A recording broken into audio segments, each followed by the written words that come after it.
मेरे प्यारे बच्चों, फिर से हम आपका स्वागत करते हैं आपकी फिजिक्स की क्लास में। और हम यहाँ पर बात कर रहे हैं रोटेशनल मोशन की। हम यहाँ पर रोटेशनल काइनेटिक एनर्जी के कॉन्सेप्ट को समझ रहे हैं।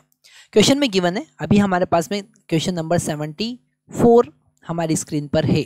ओके, और ये सारे क्वेश्चन बड़े इंटरेस्टिंग है। अगर आप ये सारे क्वेश्चन एक बार सॉल्व करते हैं तो डेफिनेटली आपको रोटेशनल मोशन में कोई प्रॉब्लम नहीं आने वाली है। क्वेश्चन में गिवन है two metal disc, one having radius r and mass m and another having radius 2r and mass 2m are welded together and mount on a frictionless axle through their common axis. तो हमारे पास में एक disc है जिसका मास 2m है और radius 2r है, दूसरा डिस्क जिसका मास m है और रेडियस r है।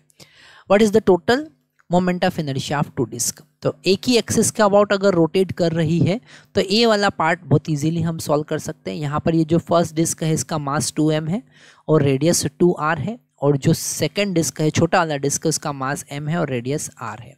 तो यहाँ पर मोमेंट ऑफ इनर्शिया अगर हम फर्स्ट वाले डिस्क का देखें तो 1/2 है ना, डिस्क है ना, तो 1/2 2m into 2r whole square, और छोटे वाले का कितना होगा mr² डिवाइडेड बाई 2 है ना।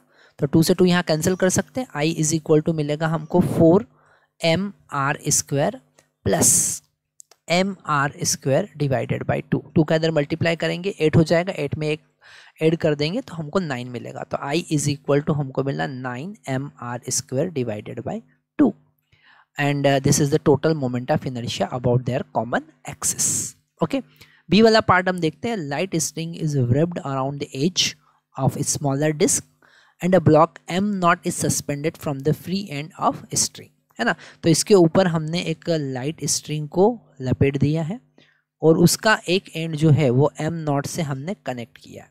Okay, if the block is release from the rest at distance h from the floor, okay, what is the speed just is strike to the floor. तो यहाँ पर जब टकराएगा उससे पहले h हाइट पर है ये, तो h हाइट ये नीचे आ जाएगा, तब इसका स्पीड कितना होगा, यहाँ पर उसका वेलोसिटी हमको फाइंड करना है। यहाँ पर हम पूरा कॉन्सेप्ट जो यूज़ करेंगे वो कंजर्वेशन ऑफ मैकेनिकल एनर्जी का यूज़ करेंगे। Potential energy initial plus kinetic energy initial is equal to, या फिर हम डायरेक्ट लिख सकते हैं कि लॉस इन पोटेंशियल एनर्जी। ये जो ब्लॉक है ये जो नीचे आएगा तो इसका पोटेंशियल एनर्जी लॉस होगा। So loss in potential energy is equal to gain in kinetic energy. तो हम यहाँ पर लिख सकते हैं m0 gh that is the loss in potential energy, और 1/2 m v0² उसका काइनेटिक एनर्जी है। ये काइनेटिक एनर्जी किसका है, इस ब्लॉक का है, और दोनों डिस्क का काइनेटिक एनर्जी, और दोनों का जो ओमेगा होगा वो सेम होगा। जो रोटेट करेगी तो दोनों का ओमेगा क्या होगा, सेम होगा। तो हम यहाँ पर लिख सकते हैं 1/2 I इंटू ओमेगा स्क्वायर।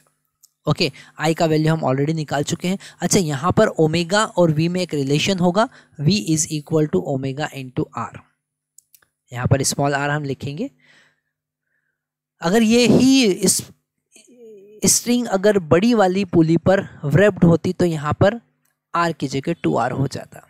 ठीक है, तो हम यहाँ पर लिखेंगे m0 g into h as it is 1/2 m v not नहीं भी लिखेंगे तो चलेगा, v² that is m0 v² plus, क्योंकि यहाँ पर m0 का वेलोसिटी हमने, ये काइनेटिक एनर्जी m0 का है, प्लस 1/2 I का वैल्यू हमने देखा 9mr² डिवाइडेड बाय 2, और ओमेगा का वैल्यू है ओमेगा का वैल्यू है v डिवाइडेड बाय r और इसका स्क्वायर। तो यहाँ पर r² से r² तो कैंसिल हो जाएगा, आगे कैलकुलेट कर लेते हैं। तो m0 gh 2 का इधर मल्टीप्लाई करेंगे तो 2m0 gh, और यहाँ पर m0 इंटू v² हमको मिला, और एक 2 तो गया तो यहाँ पर एक ही 2 बचेगा, मतलब 9m divided by 2 into v²। Okay, यहाँ पर v² का वैल्यू हम निकाल सकते हैं, तो इधर 4 हो जाएगा।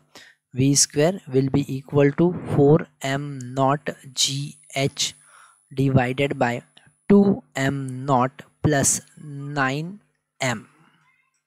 ओके, और r तो यहाँ पर काम नहीं आ रहा है, और इसका रूट ले लेंगे तो हमको वेलोसिटी मिल जाएगी। ओके, तो आप देख सकते हैं इस टाइप के क्वेश्चन बड़े इजी होते हैं, अगर एक बार कॉन्सेप्ट समझ में आ गया तो ये क्वेश्चन करना ज़्यादा टिपिकल टास्क नहीं होता है।